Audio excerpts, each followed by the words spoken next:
Hello, hello, and welcome to this week's episode of The Hard Choice. Simple steps for showing up. My name is Brad Draper. I am your host. I am grateful for you. Let's do this. I'm kind of thinking about, I, I have done that same intro forever, and it kind of just comes off naturally. I don't even think about it. It is wild to think how much in this world comes by way of habit, and that habit comes by way of practice. When I first started doing these episodes in the very beginning, I re-recorded my first episode, a dozen times. And I was trying so hard to come up with something as a way of introduction outside of the thing that I already had recorded previously. But when I start talking, I put so much care into that, so much intention, so much thought. And I ended up doing what I now do purely out of no thought. I just kind of rolled off the tongue and I just did it. How much of your life do you put too much attention because you are blinded from looking beyond the mark? You are putting too much energy into something that needs to just simply happen. And it's not that important at the end of the day.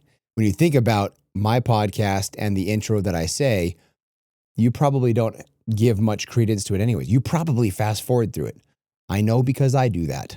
I listen to podcast intros and I just fast forward through the entire intro because it's the same thing. That's not what I'm looking for. I'm looking for the depth, the meat and potatoes, the soul of what that episode is about, not the intro. So, little caveat, little detour here before we get going. What aspects of your life are you putting way too much energy and emphasis on? Just realizing now that other light is on, which is throwing off the light of the whole video. And that's okay. There was a time where I greatly cared about that. Truly.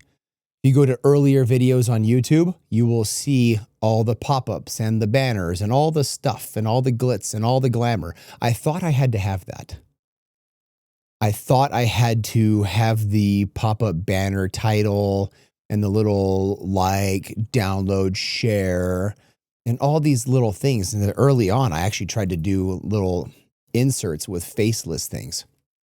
That took so much time. So much energy was put into it. And at the end of the day, it doesn't matter. It's not necessary. Stop stacking on things. For whoever needs to hear this, stop stacking on all this needless, wasteless stuff that you think matters, because it doesn't at the end of the day. Does it truly move the needle, yes or no? The end. If it truly moves you closer to what you want to do, cool, keep doing it. But if it doesn't itself actually do that, me posting YouTube videos moves me closer, so I still do it. Me putting all this effort, energy, transitions, titles, banners, pop-ups, emojis, that doesn't move the needle any more than me just posting it. Those videos didn't get more likes, more views, more downloads, more anything than the other ones. And how impressive that is. Metrics and data to show that all this extra stuff, it's just shiny objects. People actually come for who you actually are, not because of the shiny objects. Think about that.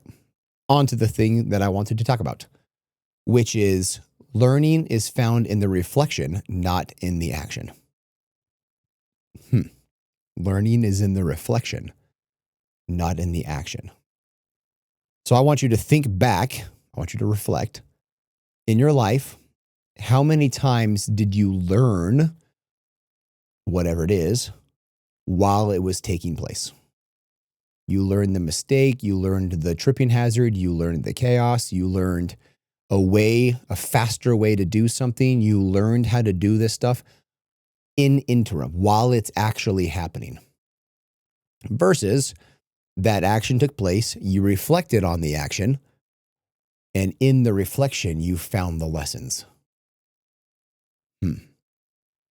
You've heard me harp so many times on journaling. This is why I journal, truly. This is why I have 2,400 unbroken days of journaling since January 1st, 2019.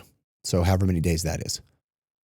Not missed a single day. They're all documented. I don't document for future generations to learn about what I'm doing or my story or my daily activities or how I got from point A to point B. I do it because that is me reflecting.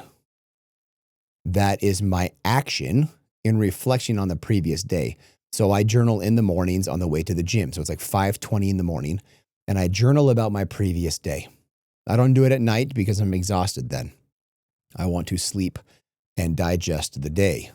And then I reflect on it. And I was talking to somebody about this the other day, which triggered the thought of this podcast episode. They say, what do I journal about? I don't even remember the last 10 minutes, let alone yesterday. And I taught them this little skill because it is a muscle. Reflection is a muscle. You must reflect often in order to do it easily and effortlessly and then extract the lessons therein. You must practice. And when you practice, you will become better. And I said, if you ask me what happened yesterday, the answer is I don't know. But I've created a system. I've created a formula. And for me, I start with my morning. I start with my workout. What did I work out yesterday? Oh, yesterday I rode my bike. What happened on the bike ride? So I reflect on the bike ride and I talk about the bike ride in my journal. I say talk because I do voice to text. I talk about my bike ride. I talk about getting home. I talk about what happened. And then as I talk about each subsequent event, the rest of the day unfolds and I can remember everything clear as day. But if you just flat-faced ask me what happened yesterday, the answer is I don't know. All my days blur together. I don't even know what day of the week it is right now, which is why my watch tells me it's Thursday while recording this. It is so imperative that you exercise this muscle of reflecting. And the sooner you can reflect on something, sometimes you need to digest it. Sometimes it needs to take a while. Sometimes these experiences take days, weeks, months, years, and then you digest after. And then other times you can have the event and immediately go over it. You leave a meeting, you walk out the meeting. Okay, what took place? What could I have done better? Where did we excel? Where did we miss the mark? You want to do both. Where did we excel and where did we miss the mark? Where did we talk too much? Where did we talk too little? Where did we bolster up data and where were we too weak? How did we read the room? How did we read our prospect or our client or our interviewee or whatever? Did we read them well? Did we build rapport? Did we have matching and mirroring? Did we do all these things on an unconscious level to have a great interaction? And if you did your best and they deny, that's okay. They're not a part of your story. God's protection is found in the rejection. Think about that one. It's so important to reflect back on what it is that you did. Or was it even worth having at all? You see, if you don't actually do the reflection, then what was the purpose of having it other than an experience to build who you are? But if you don't reflect on it, then how do you extract the learnings? Oh. You know that thing that keeps on recurring in your life? That same reoccurring problem, failure, issue, unresolved experience that just keeps on popping up over and over and over and over and over and over and over and over and over. You get the point yet? Over and over and over and over. You get the point yet? Over and over and over. Have you paused to think and extract all of the lessons? Not some of them, not the obvious ones, not the low-hanging fruit, the deep, high fruit. Have you extracted all of the lessons? Because there may just be a single lesson that you're missing.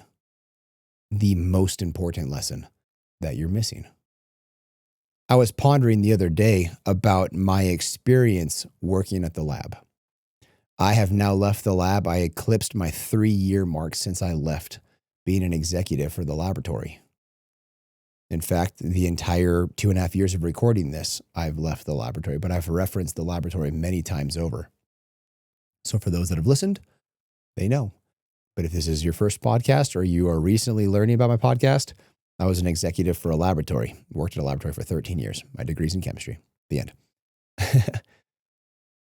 But those lessons on being an executive conversing with other business owners, conversing with very high net worth executives, CEOs, CFOs, CTOs, COOs, all the C-suite, and exchanging, interacting, and how to handle things from an executive level, not a middle management, lower management, or employee level. My business partners, neither of them, one was CTO previously, but by and large, he refers to himself not as the business one, but the technical one, and to refer to me and my other business partner as the business ones. That other business partner, my brother, has not been in executive positions. Therefore, that learned skill is being learned now.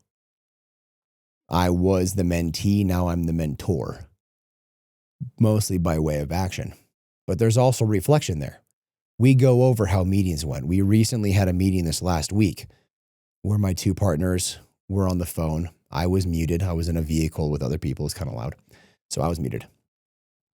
But they tried and they tried and they tried.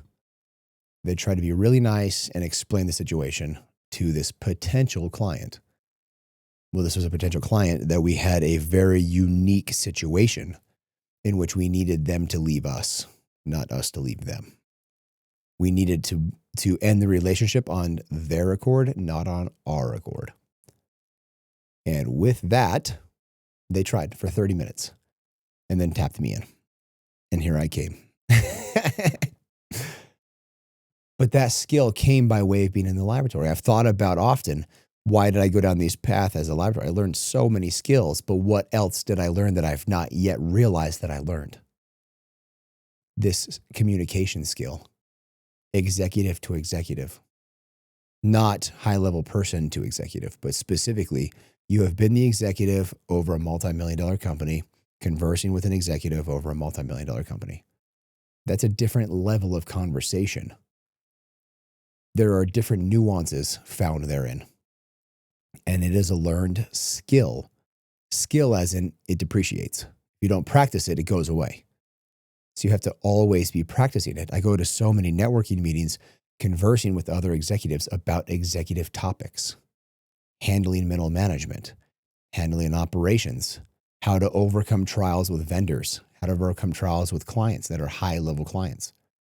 We have these conversations, but we have them for practice and how important it is. But after that practice, you reflect. It is in the reflection the lessons are learned. How often are you reflecting after your experiences? All of them, not just business ones. Ones interacting with your kids, interacting with your wife, interacting on a mountain bike, interacting on a road bike, interacting at the gym with the weights. How often are you reflecting so you can extract all of the lessons? That is what I have for you. I'm grateful for you. I'm grateful that you share these episodes and you have these conversations. I know you do because I see it. And that is so cool. You can find me on socials, Mr. Brad Draper. Super easy to find, super easy to connect with. Wide open on all platforms. Like this thing, subscribe to it, download it for future listenings. Until next week, I love you guys. Bye.